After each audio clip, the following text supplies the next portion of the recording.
week, folks across the country will take part in something called National School Choice Week, and that includes folks right here in the Piedmont. An event will be held tonight focusing on education initiatives across our state. And we are joined by National Education Advocate Dr. Heller and Darrell, Allison, President of Parents for Educational Freedom in North Carolina. Good morning to you both. Good morning. Good morning. So let's first talk about National School Choice Week. What is that? Yeah, it kicked off last year, and this idea, we have 40 states in the District of Columbia that has public charter schools in operation, but we also, Katie, have 13 states in the District of Columbia that have passed policy for private education.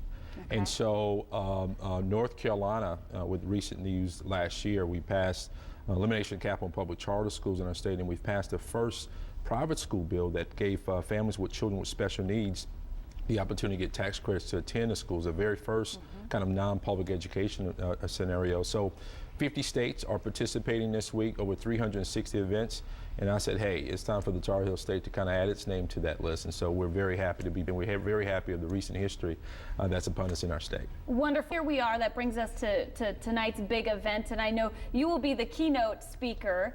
Yes. Could you tell us, Dr. Fuller, a little bit? You say that education reform is a civil rights issue, is the civil rights issue, correct? Well, actually, I do believe it is a very important issue. And the reason why I think it connects to civil rights is because if you cannot read, if you cannot function at a high level educationally in this country and in this world, how do you become the type of productive citizen that we fought to make sure that people had these rights? So I think that there's a direct connection between being an educated person and being able to support the democracy, which is the critical part of making sure that we all have civil rights. Absolutely. And be speaking at tonight's event, and can you tell us a little bit more about what folks expect if they attend? Well, you know, the setting is perfect. We'll be at the International Center for Civil Rights Museum and having Dr. Howard Fuller. Before Dr. Howard Fuller was education reformer, he did work in the 60s.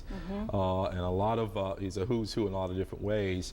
And we're also going to be featuring some of our education champions, one being Representative Marcus Brandon, who stood valiantly for some ed reform measures, understanding that not all children in our traditional public school system is getting the best education. And so we're really excited. We're going to honor him and honor those there. We're expecting over 200 to be in attendance, standing room only. So really excited. And then tomorrow we'll be in Winston-Salem.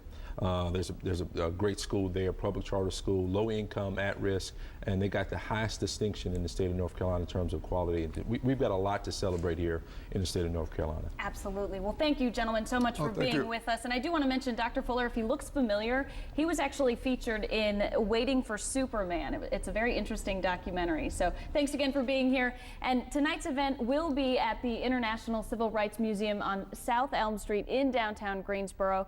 Doors open at 6 o'clock.